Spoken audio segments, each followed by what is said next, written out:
All right, live. Yay! All right. It's funny how when you go live, all the little numbers at the top that show the participants, it just drops down to nothing, and then it builds back up. Hmm. I don't know why it's that, but have you had anything exciting happen lately in your life? Me? Yeah. Serious. No, well, actually, yeah. I wound up in the emergency room. They found out I have gallstones. Oh no. Are you going to have your gallbladder out? No, I just eat better, you know. Uh, that happened because of a really greasy pizza. That's when I started when I discovered that I had gallbladder problems is I went to a barbecue that my son made with these gigantic ribs, you know. Oh my Uh, gosh, I thought I was gonna die. It's kind of bright. I'm sitting in front of a window. I don't have any other lights on, but the window is really it's snowing outside, so everything is just white. oh, really? Yeah, is it snowing in Alamogordo? Sunny and bright, warm. Yeah, and it is just like a big white out here and it's snowing. We have about maybe not even an inch, I don't think, on the ground, but and I don't think it's supposed to last, but Yeah. it sure is white right now because I notice this. If it's a blue sky, it's not nearly as bright as it is on my face right now when I'm sitting in this chair. Yeah, I don't use lighting either. I have the door on that side and the window on this side, and that's it. It looks great. You don't need it. Oh, here's Martin Andrews. Hi, Martin from Dundee. Martin, I see a face in my mind when I see your name. I think I've seen you before. Did we meet in 2007? Were you attending that class in Dublin? I don't know why, but your name sounds very familiar, Martin Andrews. Everybody's telling me we're live, we're live. I think they think we don't know that we're live because we're talking about gallstones. Like we just don't know we're live and we're just having this conversation about gallstones, but we actually do know we're live. Gallstones are a problem to the general public, and this is a very important conversation. Really. Hey, Cody, good to see you. Cody's in Australia. Good. And so, what I'm thinking is, why don't we talk about something that we know a lot of people are really interested in, and that way it'll still be a really fun webinar for people to listen to, even if. So she's chatting with Anthony from Easy Webinar right now. So even if the chat's not working and people can't send in their questions, we can at least go ahead and talk. Oh, now here comes some more. Carla from Chicagoland. But some of the chats are duplicating. That happened also yesterday.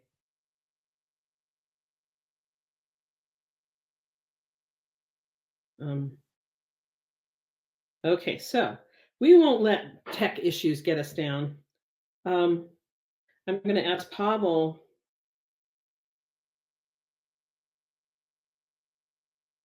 I'm going to ask him to get on Facebook.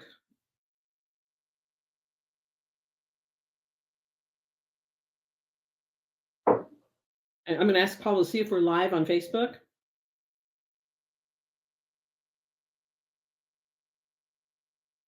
You know, that's something we could do too, is we could just move to Facebook Live.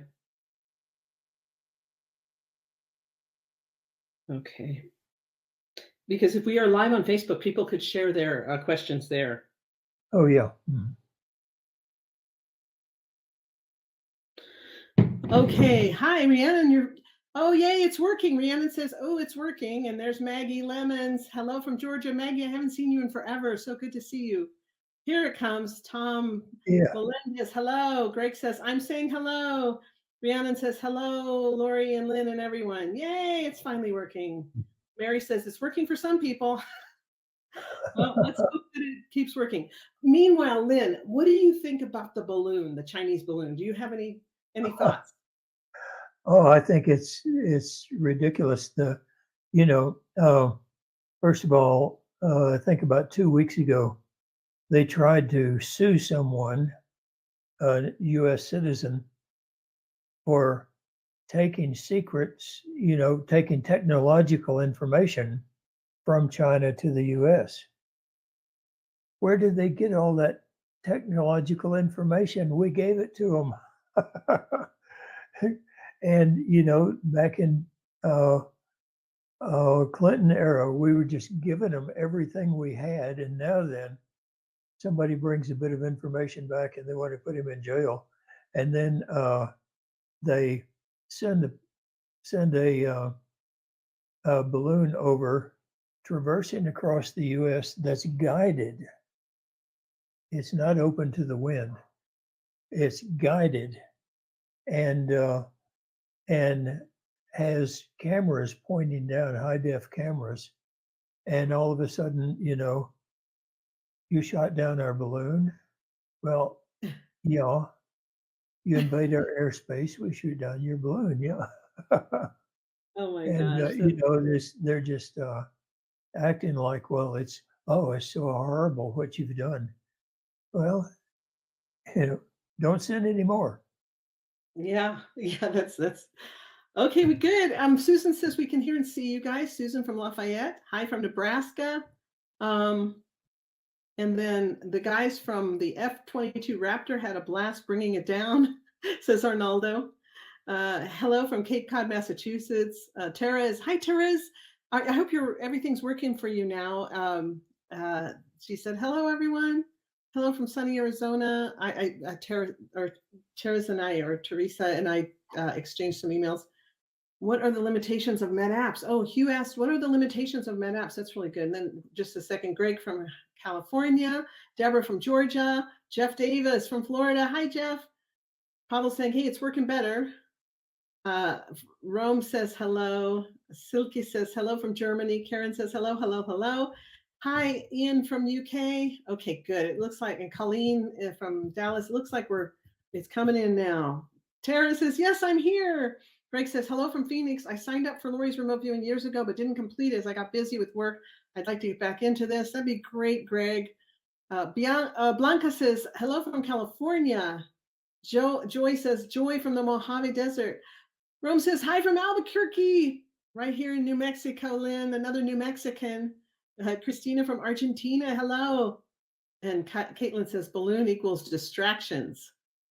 Joe Heller says, Biden purposely shot it down over water. There they couldn't examine the evidence. According to them, the balloon was big enough that they were worried about shooting it down over land, that it would hurt somebody. That makes sense to me. I don't know. But yeah, it's in 46 feet of water, so it's easily retrievable. Yeah, they shot it down in really shallow water, Joe, so they could get the evidence. They could retrieve it. They just didn't want to shoot it down where they could hurt somebody. Tanya says, hi from Fairfield, Texas. Linda says, hi, guys. I'm here from New Zealand. Hi, Linda. Hey. Denise says, hello from Louisiana. LJ says, hi from Nebraska. Good. Okay, good. It looks like it's coming in, everybody. That's great. Hi, Ralph from Hillsboro. Rhonda says, hi from Ohio. Okay, great. Hey, Lynn from Texas. Joe's from Texas, it looks like. Hello from Brooklyn. Jen from Fairbanks, Alaska. Denise says, I just finished Lori's 6-week course today. I need a break before I take the final, the final exam. That's smart, Denise. Give yourself, what the first rule of taking a break in remote viewing is? What's the first rule of taking a break, everybody? See if you can type it in the chat. Those of you who might know the answer to this question. What's the first rule of taking a break in remote viewing? Type it in the chat. Let's see if the chat's working. I don't see anybody. Either the chat broke or nobody knows the answer. Oh, suddenly the chat has stopped. I hope that doesn't. Oh, Karen says the chats are very delayed. I don't see them when I send. Yeah, Karen, we're just thankful they're showing up at all. Martin says, hi there. I've attended most of these events online, but I haven't met yet in person. Oh, okay. Martin, I have this mental image of a face when I see your name. So I'll have to see if that's a psychic thing or something else. Okay, Gia got it. She says, take a real break. Susan Martin, take the break. So that is correct. The first rule of taking a break is take a break, because a lot of times when you're remote viewing, you don't take a break. You keep thinking about the target. I wonder what the target could be. I wonder if it's this. I wonder if it's that. And what are some of the dangers of not taking a break? Lynn, when you and I have discussed this, and you probably even have some fun war stories you could share, what are some of the dangers of not taking a break when you're on a break? Okay, let's say you go take a break and you go get some coffee or tea or something like that. And the whole time you're thinking with your conscious mind logically, oh, by the time you come back, you say, I know what it is now. Wrong. You I have don't a, know what it is. But I, since I'm you say sorry. you know what it is, you're going to describe what you start thinking, and the session's over. Yeah. Exactly. Yes. And Lorraine got it right too. She says, take a real break. One of the things that we've found, from I had a student once who had studied extensively with a pretty prestigious school that focused on parapsychology, and it was really hard for her to accept that we don't use nouns in remote Yeah. viewing. I mean, that our job is to describe, not to identify, because she really thought the answer is in naming whatever the target was. Yeah. And so she was doing a target, and she was doing a great job. She was staying in structure. She had a monitor right there. It was in a class. She was doing so good. And this was a complex target. And then the next morning she came to class and she goes, Lori, I know I'm supposed to take a break, but while I was at dinner, I suddenly just got this download and I wrote it down on a napkin. Could you just take a look at it and tell me if it's right? And I looked at it and I said, I'm sorry, but this is all just stray cats. It's just Yeah. garbage. And then she was like, okay. I was like, what's the first rule of taking a break? Take a break. Then Right. the next day she came and she said, I know you told me not to do this, but while I was in the shower this morning, I got a download. So watch out about those things you consider to be a download, because often all it is your imagination and your conscious mind kicking into high drive and Right. just trying to give you a bunch of baloney. Yeah. So, bummer. Yeah. Oh, no. What people call a download is they'll make a logical connection, and all of a sudden the conscious mind goes connect, connect, connect, connect, connect, connect, and all of a sudden this whole scene appears in their imagination, and it's almost always wrong.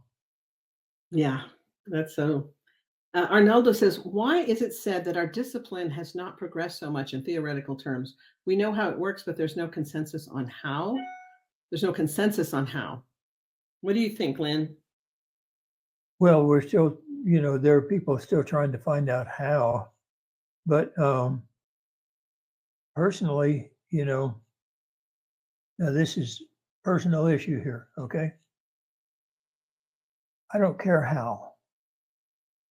When I've got a missing kid, I'm not going to sit there and figure out what am I doing? What am I doing? I'm going to get the information and give it to somebody who can help find the kid. And there are researchers in their laboratory doing all these mega experiments, and they can't answer the question, hey, I just want to bring home a missing kid. That's it. And so personally, I don't care. Yeah, I agree. I'm trying to make this go live on Facebook real quickly just to see if it will go, because Pavel just texted me and said there's nothing going on Facebook. So we're going to see. Oh, except that I darn it. Oh, darn. I'm posting it to my news feed instead of that's not going to work. Let's see. Okay, wait. We got to disconnect. I'm going to try again. This time I'm going to try to go to my, all right, let's see if I can log in. Okay, it wants a 6-digit code. Yeah. See if I can get it. Oh, and so let's see.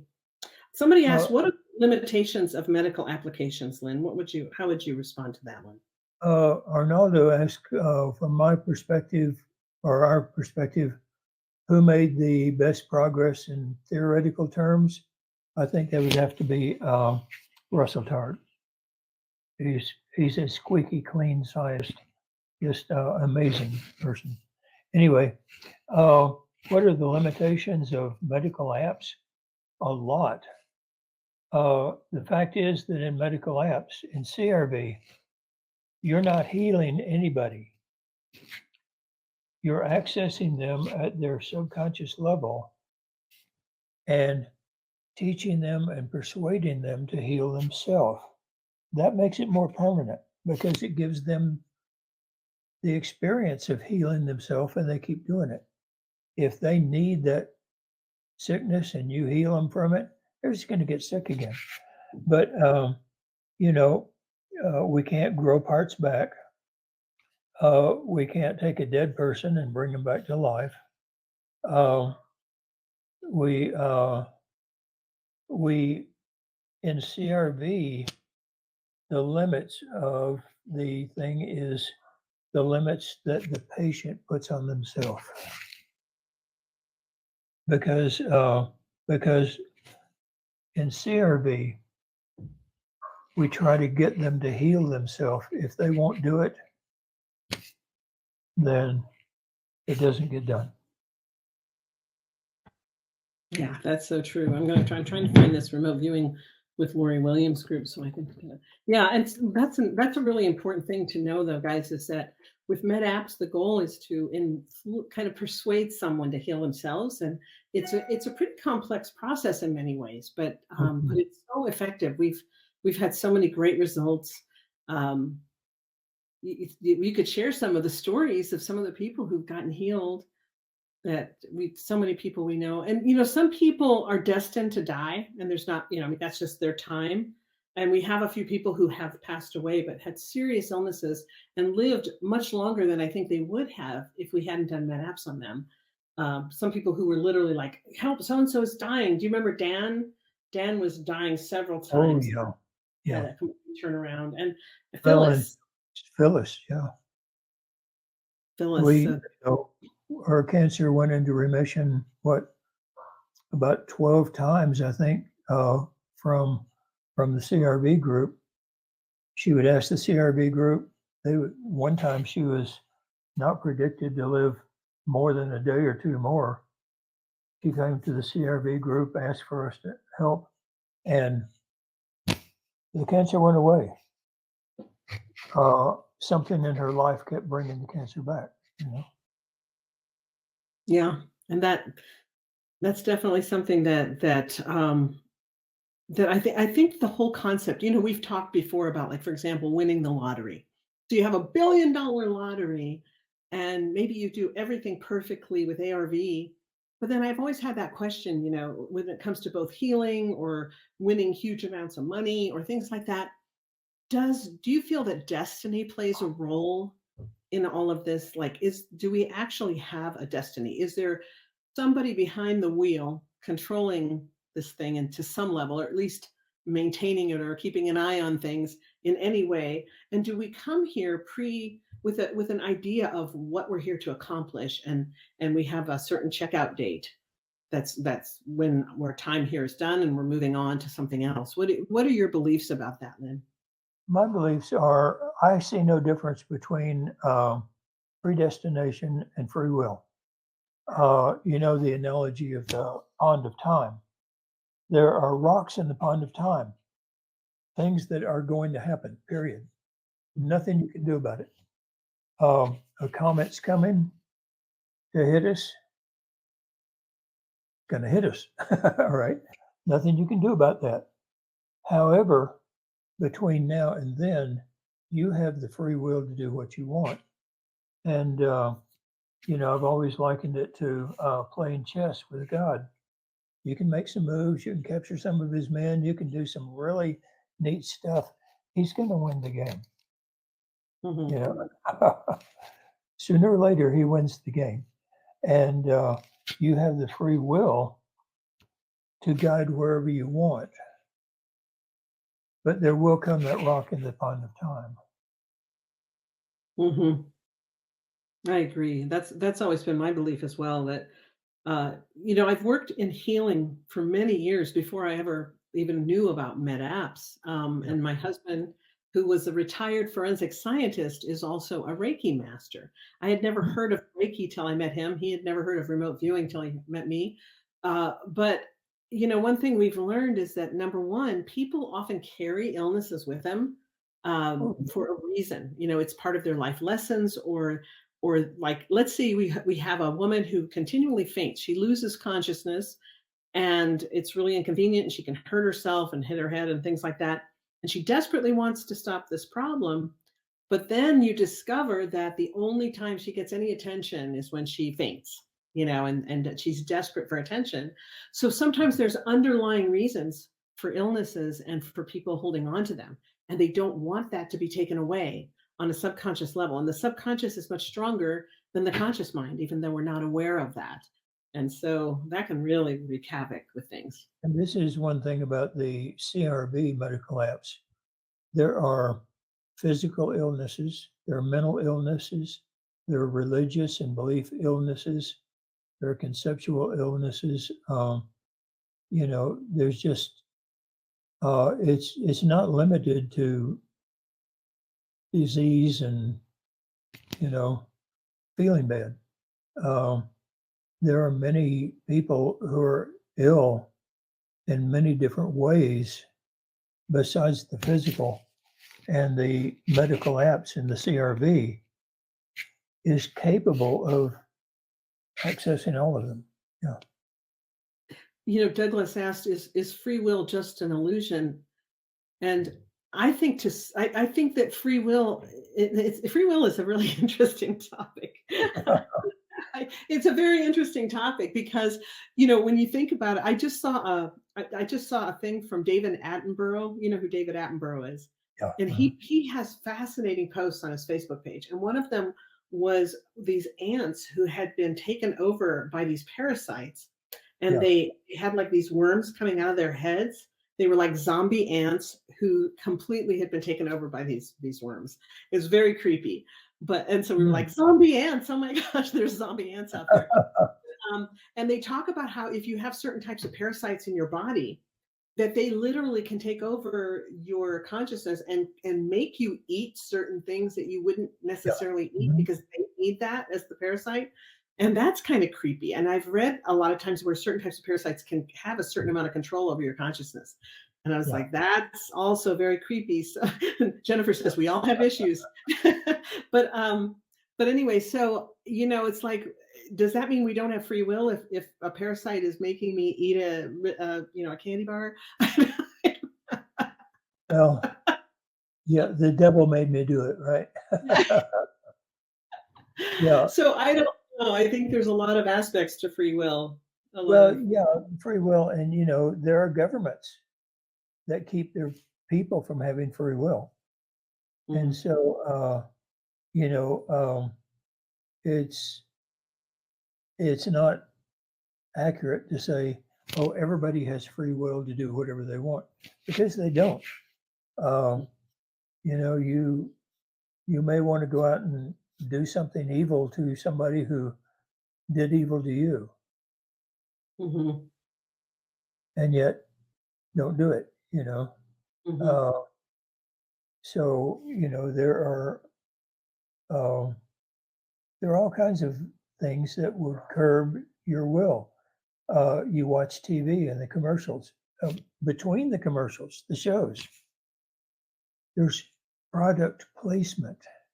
You'll watch the show, subliminally, you see the product sitting on the table where they're eating, and you don't pay attention to it, but there it is, subliminally affecting your subconscious mind, making you hungry. There are Coke machines that when you walk up to them, you can barely hear it, but it's the sound of like a Coke being opened, and it makes you thirsty. Yeah.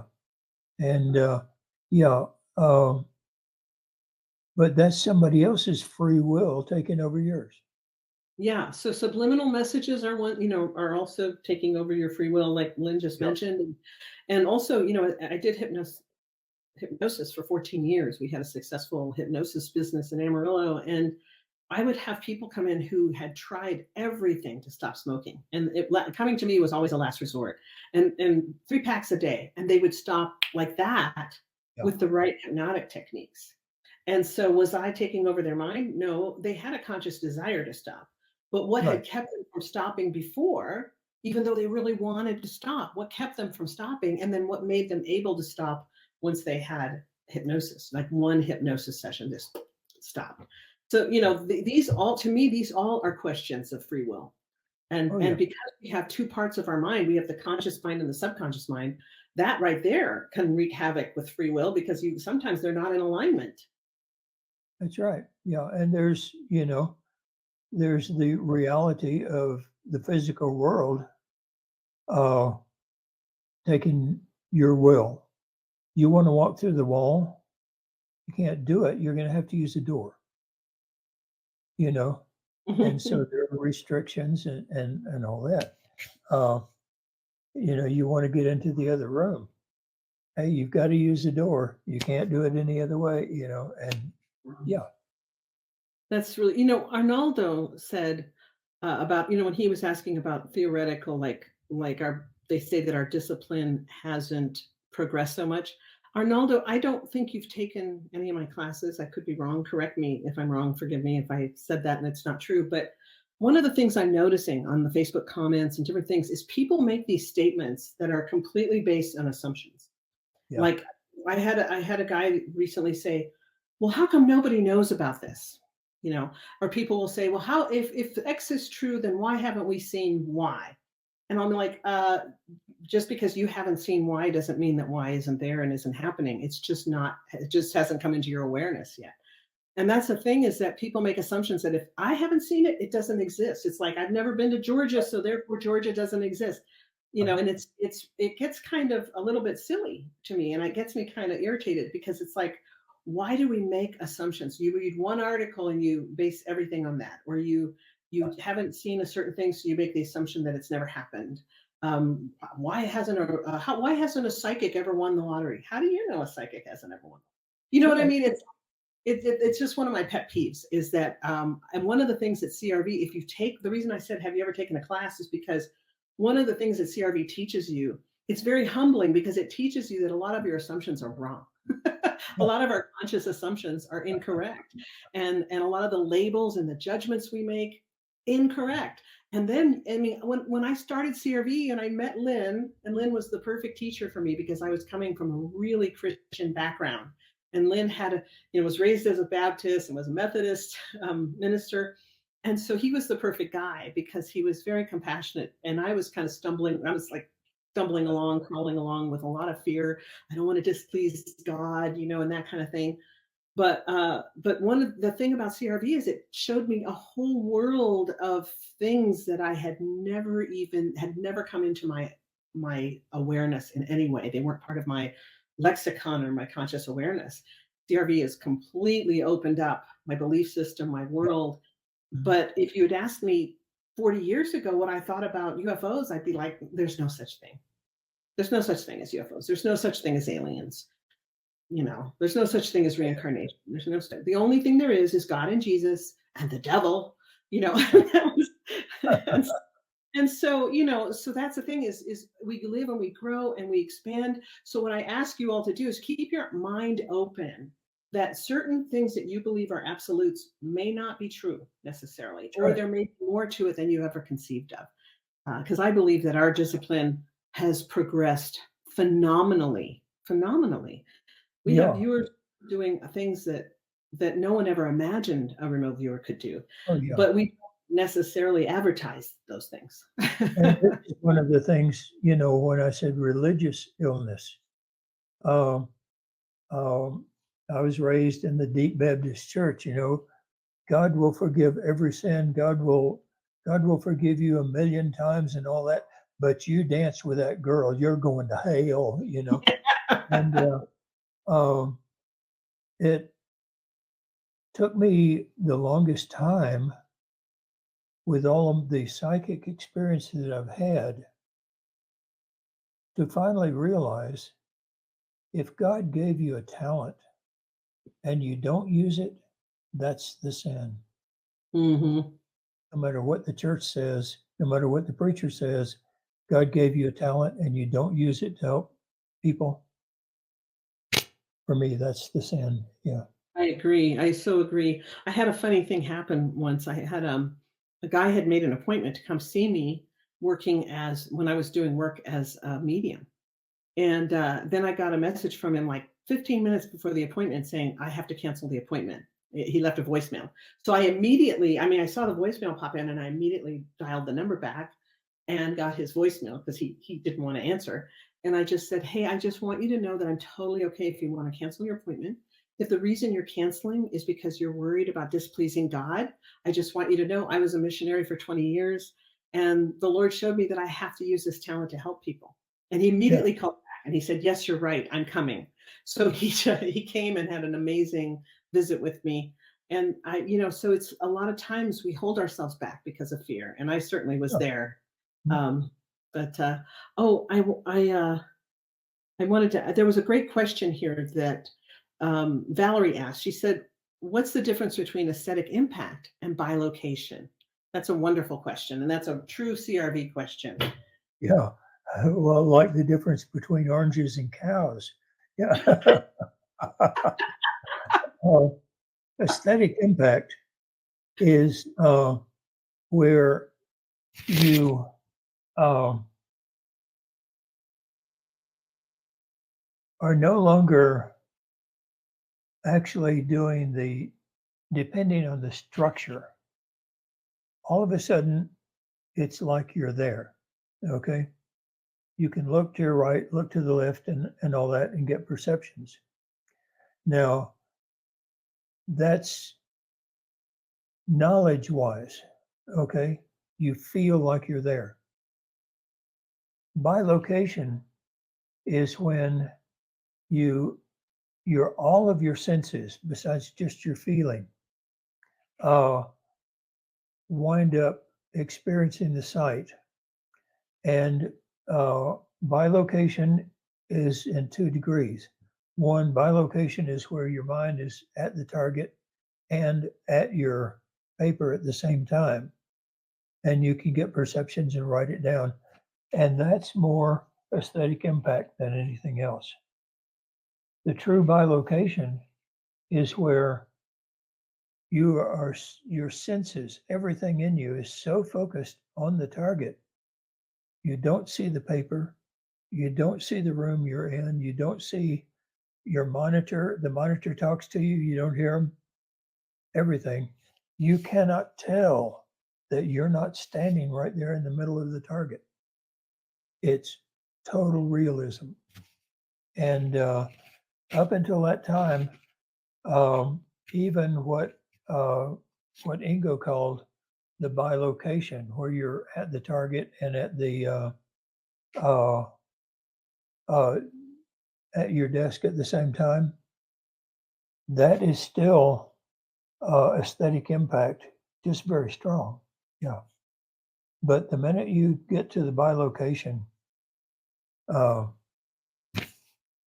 you know, and this is one of the reasons Ingo said, don't let the viewer do bilocation, because when they're there, they're not writing anything down.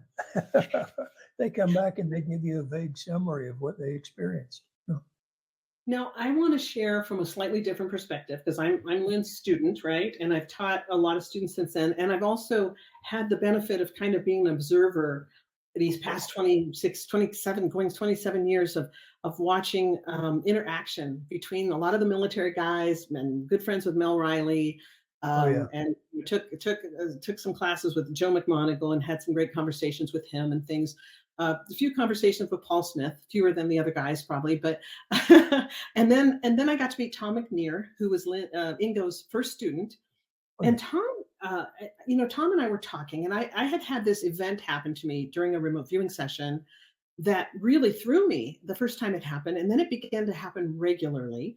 And if you don't mind me sharing a little bit about Go what ahead. happened, I was doing a paid operational project, and then I had an experience, and I had been having experiences where I would have a really strong aesthetic impact, and that kind of thing. But I had never had anything like this up to that point and I had even had a couple of short bilocations where I totally lost awareness of my room and thought I was in a totally different location. Yeah. Uh-huh. I'd never had this happen before. And what was happening was I gradually got better and better and better and better touch with the target, to the point where it was a bit of a struggle for my monitor to keep me writing, to keep me talking, to keep me Mhm. sketching, because I was really at the target. And then I realized that I was kind of toggling the line, and I was able to continue writing, but not without his prompting. But I was Right. writing, and I was at the target, but I was writing. So I was talking with Mel, and I said, Mel, I had this thing, blah, blah, blah. And Mel said, well, that's a P4.5. He called it the P4.5.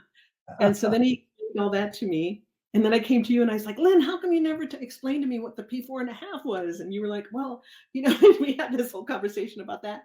Well, then I talked to Tom about it.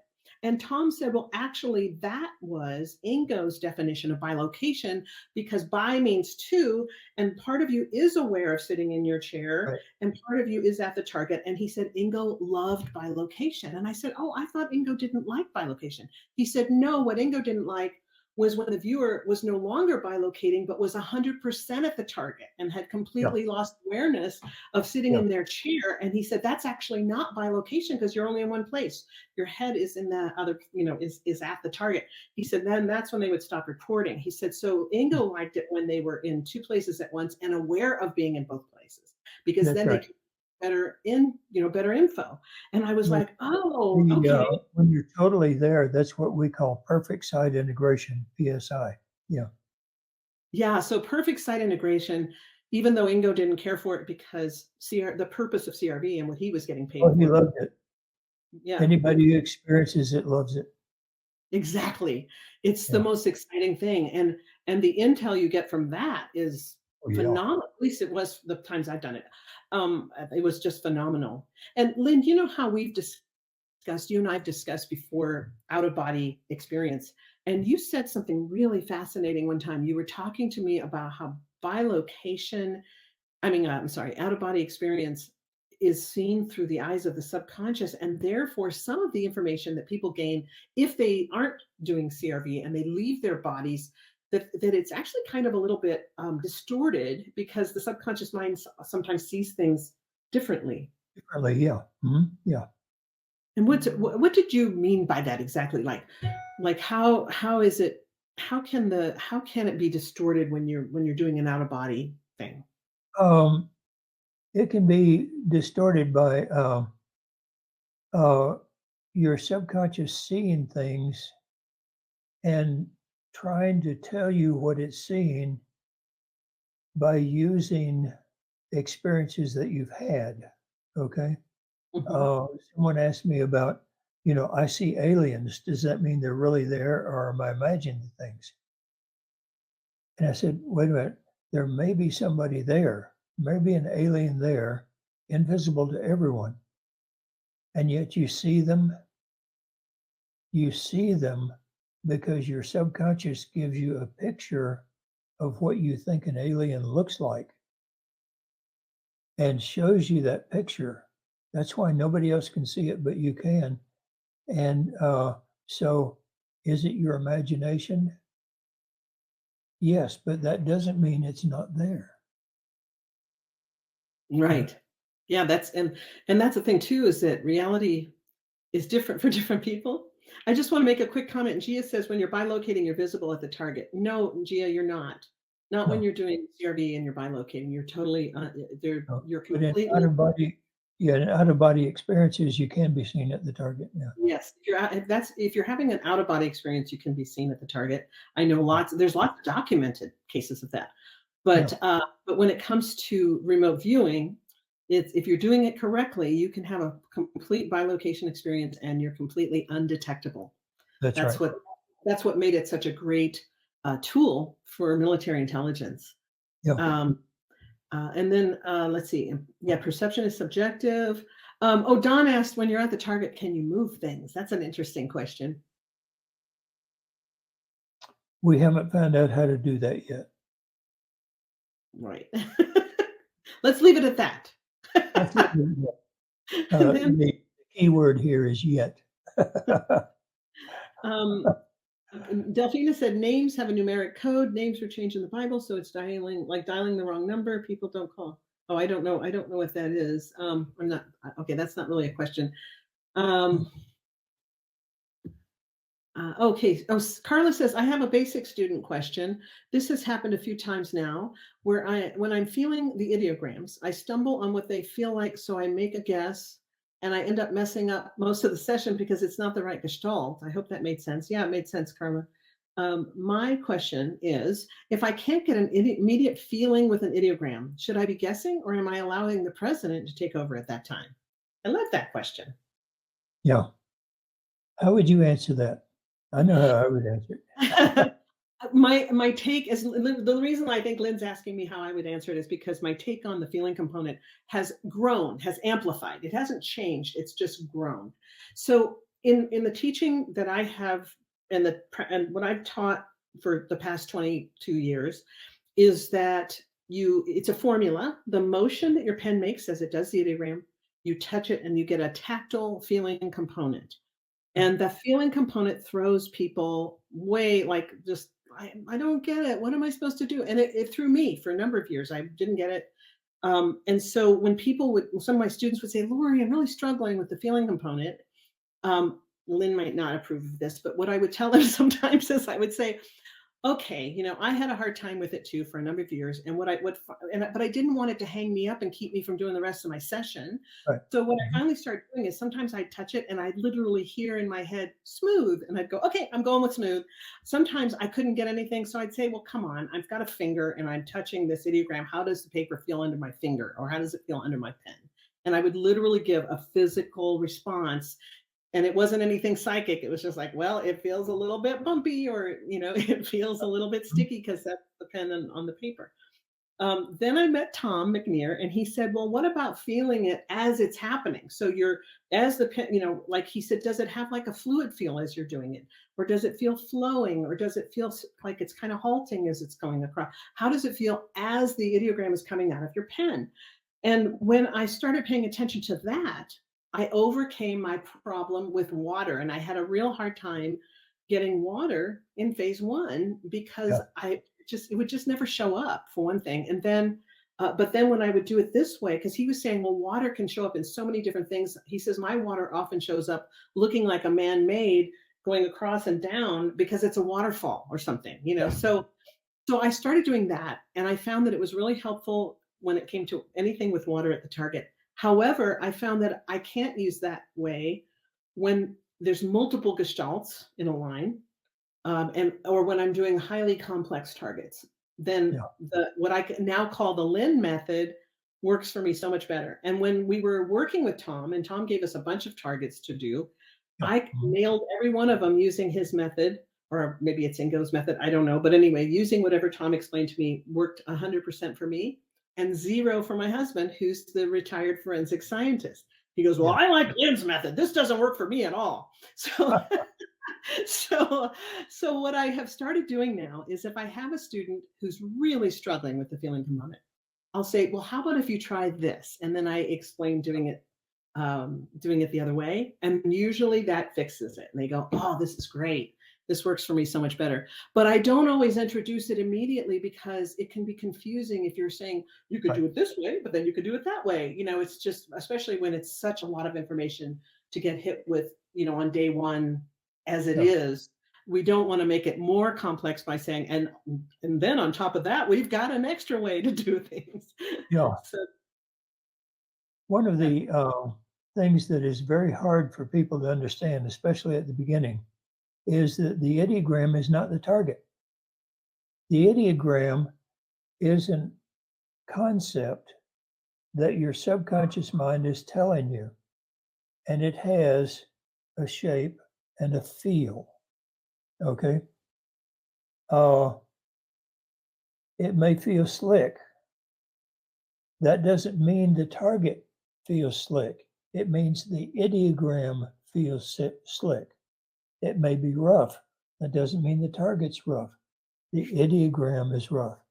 And it's just like the letter E in a word, okay? The letter E can be silent or pronounced in 10 different ways, depending on where it is in the word and what word it's in. And so the ideogram is just your subconscious saying, hey, there's water. That's it. And when they do the ideogram, they want to describe the target. The Enneagram is not the target. It's the gestalt, and that's it. And so a certain shape with a certain feel means a certain gestalt. Okay? Another shape with the same feel means another gestalt. The same shape with another feel means another gestalt. Okay? And the hard part for people to learn is that the Enneagram is just something your subconscious is telling you.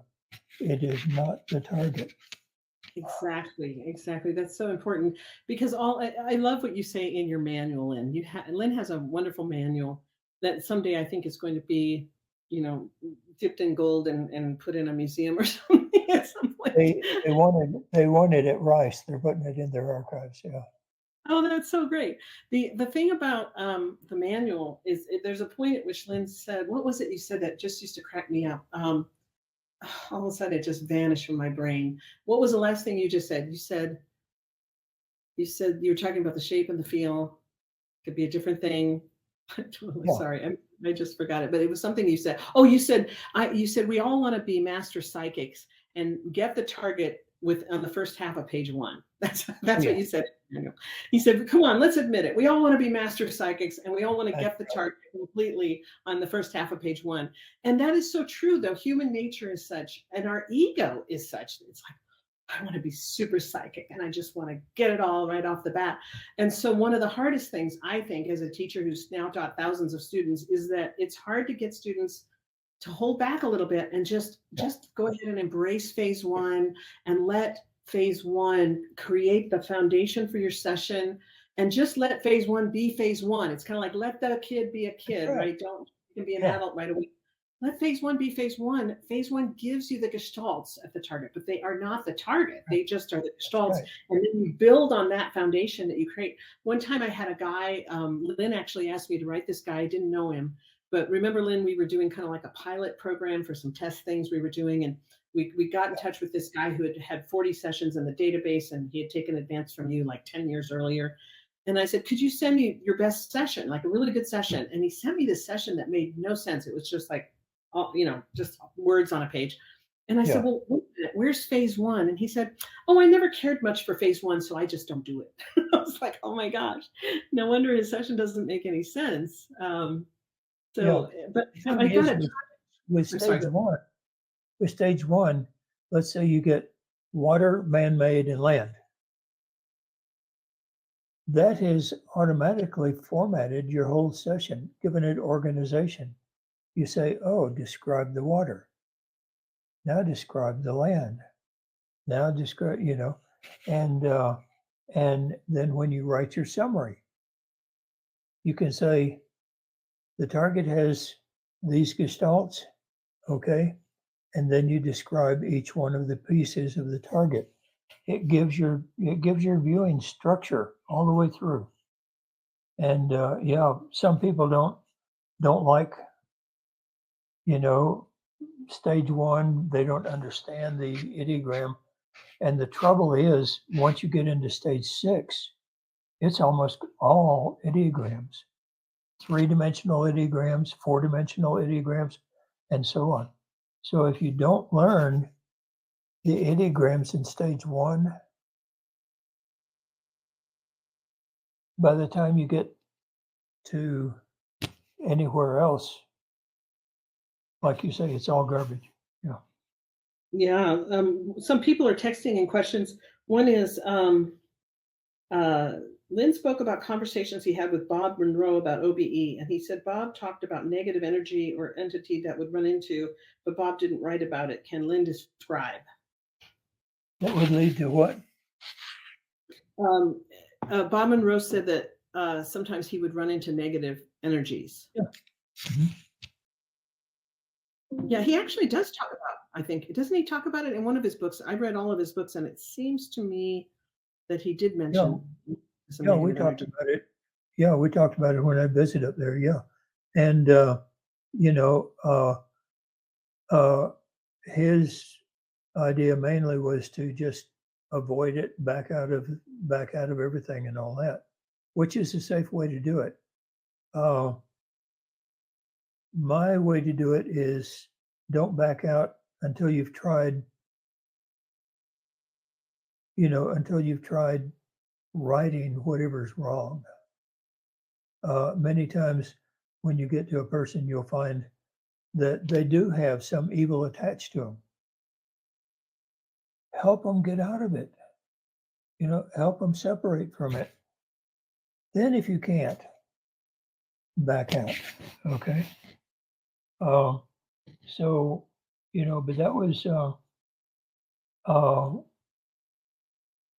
was Bob's way of handling it. I handle it different, and there have been many times in the remote viewing and in the using the hemisync and all that when I've met evil things.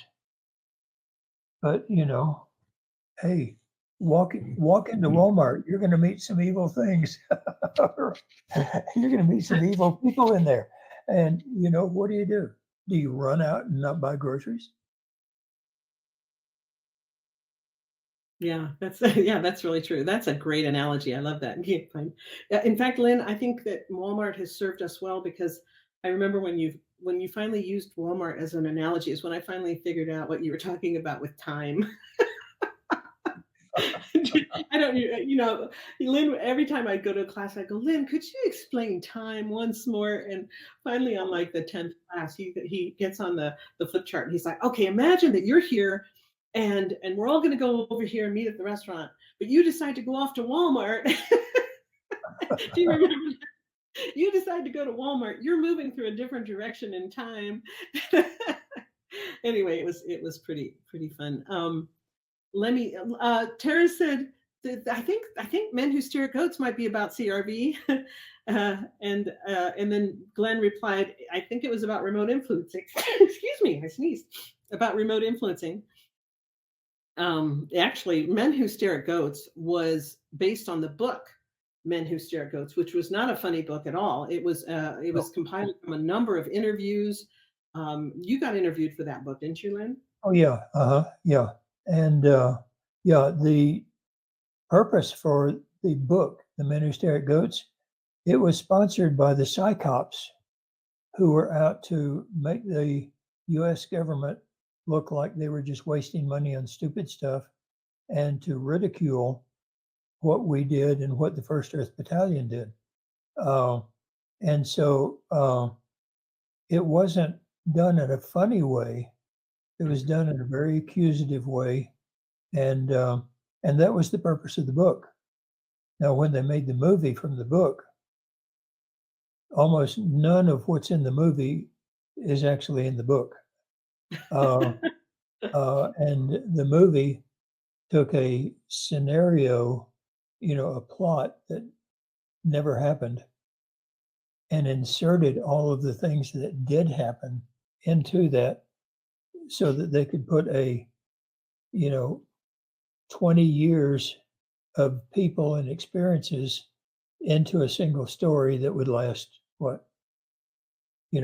I think the story of the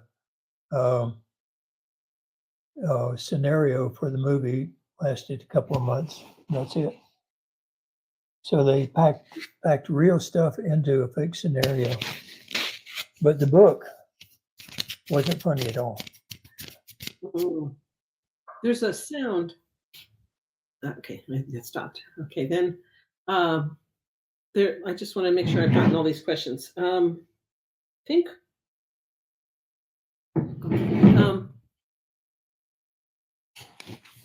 Also, guys, Paul will put a little mini class on ideograms from my website. It's a free thing you can look at. Mary posted that I am having a live 3-day class this weekend that starts Friday at 9 a.m. Mountain Time. And she put a link to it.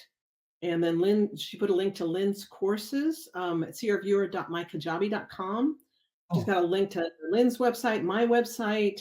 So there's lots of really good juicy links in there. If you guys want to copy those down, that would be a good thing to do. Let's see here. Oh, it's starting to repeat the chats again. Oh, and Jean asked, how long does it take to get true, spontaneous Ideograms.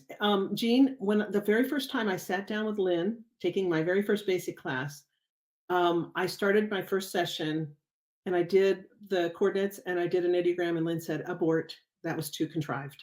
So I did it again and he said, abort. That was too forced. And I did it again. I think I did 2 or 3 pages of coordinates with ideograms because I kept forcing it and I wasn't letting it just happen. And when I finally did, when I finally just went, he was like, yes, good. Okay, A. And he moved on. But it encourages my students sometimes when I tell them, hey, my first attempt was pages of aborted attempts. And so, Jean, some students I've seen will do it on their first try. Just, it's a beautiful Yeah. Enneagram, spontaneous, works great. I was a little slower on the stick. I don't know how Lynn ever had the faith that I could teach this, because I look back now and I think, man, if I were Lynn and looking at what I did, I'd be like, what, don't quit your day job, lady. You should probably go do something else. But anyways, but instead, what he told me when I said, I really want to teach this, he said, you must bring me the broomstick of the wicked witch of the West. No, he didn't. He just said, you have to come to every class I teach. And I see, you were teaching like every other weekend then, I remember. And I was, Yeah. and I had a crazy situation, you guys, because I'm the mom of 9 children and tons of grandchildren, and we had our nieces and nephews living with us, and I had a crazy job that was 24/7, resettling refugees and writing grants. And then on Fridays, I would rush to Lynn's house, a 6-hour drive, and be there all weekend and rush back to get back to work. And I did that on and on, over and over and over again. I think that, Lynn would kind of like, oh my God, she's here again. Anyway, so I just want to encourage you that, if just because you're struggling with something or it's taking you longer, don't try it. Don't think, oh my gosh, I must be stupid, or this is taking me longer than everybody else, or anything like that. You are exactly where you're supposed to be. You might struggle with certain parts of this a little more than other parts, but you can't compare yourself to anyone else. No. Everybody's brain is different. And I struggled with ideograms. I struggled with the feeling component. I struggled with doing them spontaneously and not forcing them. Those are all things that I've really, really had a hard time with. And so that's why when I'm teaching, I'm always remembering how hard it was for me. And it gives me a lot of compassion for the students who struggle with that. And I try to come up with all sorts of ways to help them get past whatever it is. But the most important thing that I can share with you is don't let yourself get stuck on anything. Right. Like at some point you have to just say, well, screw it, I'm going to keep going. I mean, because you don't want your whole session to get locked up in phase 1 where you don't ever get past that.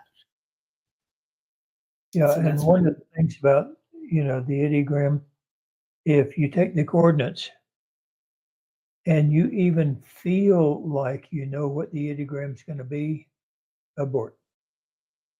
Because that's your conscious mind deciding what the Enneagram is going to be.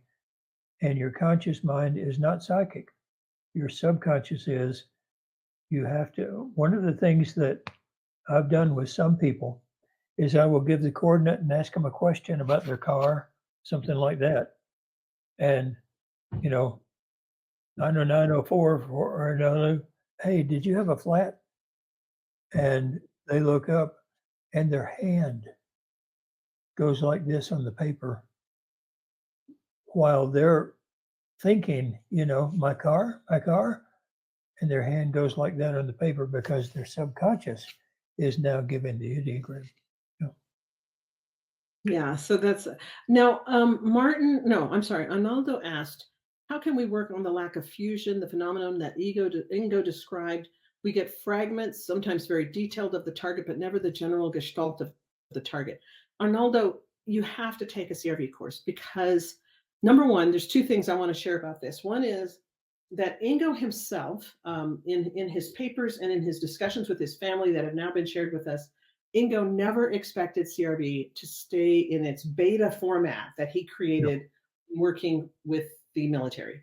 He only worked with the military. Yeah, he kept changing it all the time. Yeah. Yeah, he kept changing it. He kept adjusting it. After he left the military, he kept playing with it. And then he told his niece, who now works with some of the people in the, in our circle, that he never expected it to be static. And to expect that would be so unrealistic. It would be like expecting us to continue flying the first plane that took off with Orville Wright, back in the Mhm. whenever my history is disappearing. But you know what I mean? We don't fly the same plane that they flew at the Kitty Hawk. Right. We couldn't win a war with those. So And keep yet in the principles of flying, are the same. exactly. Yes. The, Uh-huh.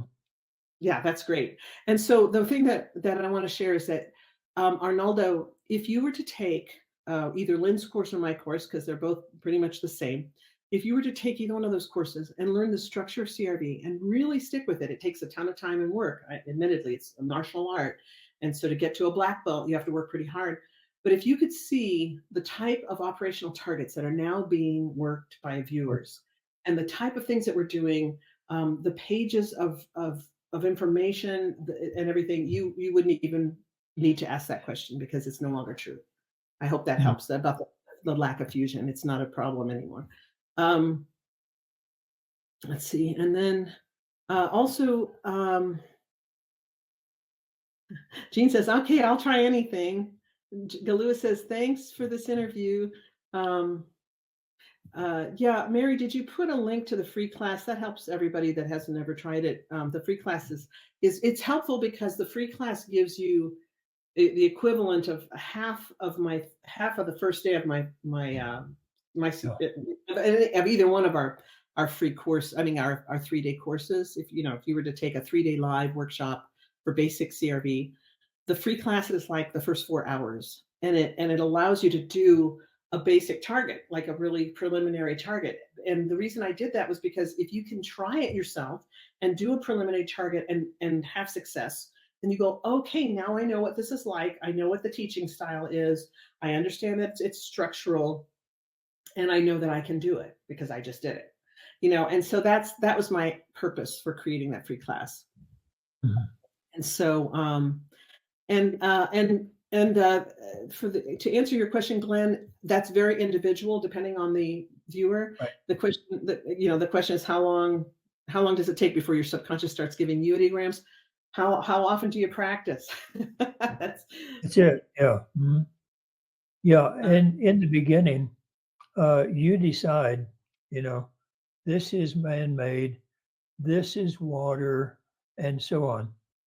And as you practice that, you'll find that you're thinking, waves, and yet it comes up with something else. And that's your subconscious basically saying, I don't care what you decided, I'm in charge here. and and for different people, that happens at different times. But as you take the canned enneagrams that you have devised, they will change over time to what your subconscious really wants it to be. What you have to do is pay attention. yeah. So this is great. So Jean says she's been your student for the past year. And then Karen says, I love hearing this. I struggle and always think it's just me. I love you too. That's great. And so, yeah, Don asked, what's an Enneagram? Don, what would really be great, you could take the free class, and also on my website, I have free classes on just what Enneagrams are. So you can go to intuitivespecialist.com and just look for the little tab that says free stuff. And Yeah. there's several classes on Enneagrams there that are completely free for anybody.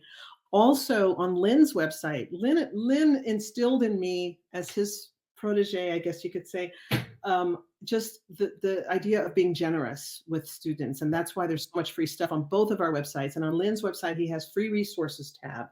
And it's chock full of juicy, yummy stuff that's really good. Read his analogies. We use the analogies all the time. We use Lynn's P2IT targets and his targets of the week.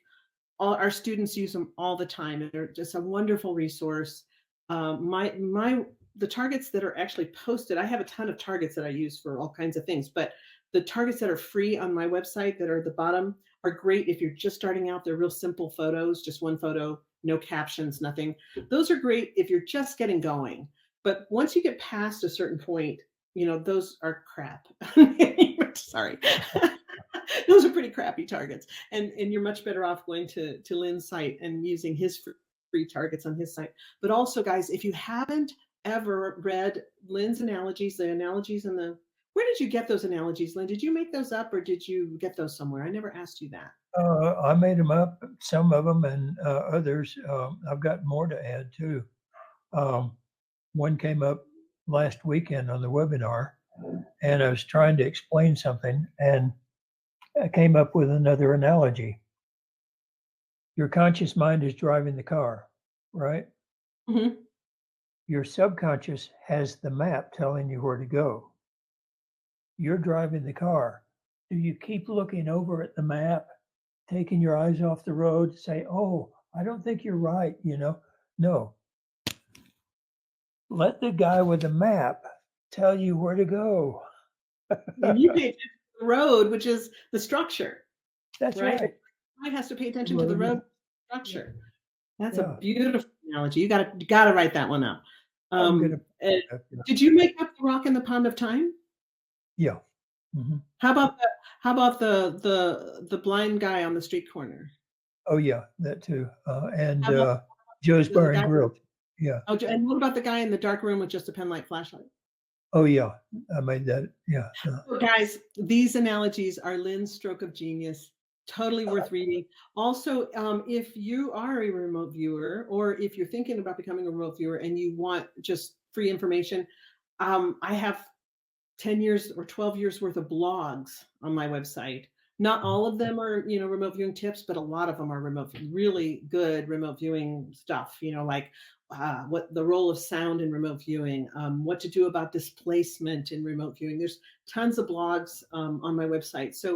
So Lynn, I'm so glad you took the time to invest in me, and your generosity is now paying off. And I love you dearly. Everybody says that it's amazing that Lynn and I are still friends. I met Lynn in 2006. That's 27 years ago. And I think we're better friends now than we ever have been. 27 years in. Not being friends, yeah. Lynn and his wife Linda were like second parents to me. They were sometimes better parents to me than my own parents. And so I'm forever grateful to them. Thank you guys so much. And let me just check real quick. I think people, and Shirley says, I love that analogy. Jennifer says she really likes your dictionary. Lynn has the terms of reviewing on his website, which are wonderful because it helps you understand. If you don't get the terms, it's like, what are they talking about? They're speaking Greek. Whereas if you look at terms, it really explains a lot. Oh, good. Arnaldo just took the 6-week course. Good. So that's wonderful. Arnaldo, you had some questions that if you want to write me at Lori@intuitivespecialist.com, we can have a really good discussion about some of these things. Because I think in some of your questions, I wasn't even really 100% sure what you really needed to know. So feel free to reach out to us there. And Hugh says, you two have blown and opened my mind to the universe. Thank you. That's great. That's great. Okay, guys, thank you so much. We're 15 minutes past the hour. I have a bunch more meetings today, and I'm sure Lynn's working on his advanced class. Yeah. So super thrilled with that. Lynn, could you just real quickly, Lynn, give us an update on the ranch if there's any news? The Remote View Ranch, when we first put it up for the GoFundMe thing, we immediately got malware on it. We finally got rid of that, but now then people are almost afraid to get on there. But over Christmas, we kept track on it. There were 350 attacks on it, most of them from Ukraine. Not a single one succeeded. So we've got that thing locked down, and anytime there's money, you're going to have the Ukraine especially, and people just attacking you. But we got the thing just totally bulletproof. And so anyway, we have some money. We're going to insulate, and we have the building there for training. We're going to insulate that so that it's perfectly good all year round. Not too hot in the summer, not too cold in the winter. and just build more facilities into it. So we're succeeding with it, getting it ready. And hopefully we're going to have our first class out there, hopefully sometime in March. That is good. That's wonderful news.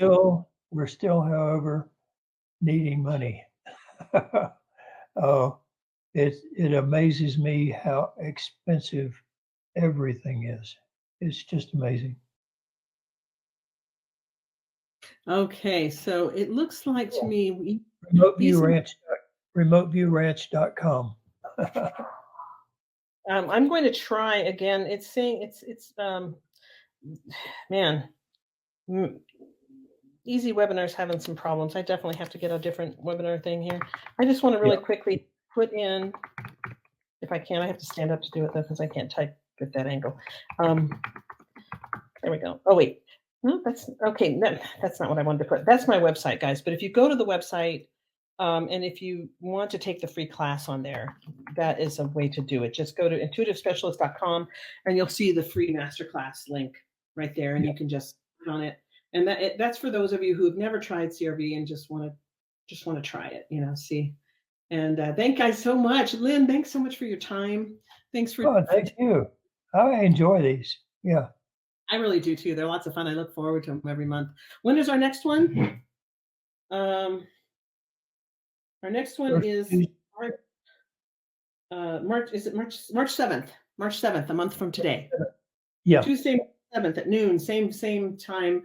Guys, if I do switch from Easy Webinar, then we'll change those links on the website and we'll put the link to the Zoom webinar because I'll switch to Zoom. Thanks, guys. I think it'll work a lot smoother, I hope. I've never tried Zoom, but I use Zoom for teaching, but I haven't tried the Zoom webinar feature. So but Zoom's been at this a long time, and I think it should be good. Thanks, guys. Thank you, Lynn. Thank you. We'll see you then. See you later. Bye-bye. Yeah, that was perfect.